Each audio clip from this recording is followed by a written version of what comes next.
Yo, what's up guys, welcome back to the channel. Do you want to see how different retirement plans stack up? Well, in today's video we're going to talk about exactly how to compare multiple retirement scenarios side by side on Empower.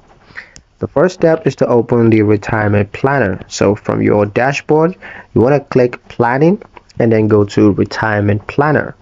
Next is to create first scenario. Now click add scenario and then give it a name like early retirement, and also adjust the age, income or savings rates.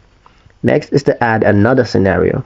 You want to repeat the process for your second plan, maybe work up to 70 and then tweak the assumptions accordingly. Now you want to view side-by-side results. Now just select both scenarios to display them next to each other and then compare retirement readiness scores, projected balances, and income streams.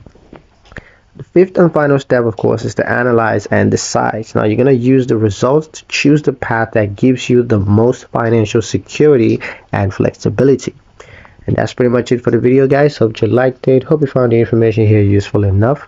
If you did, like, share and subscribe for more helpful tutorials. Thank you guys for watching, and I'll see you in the next one.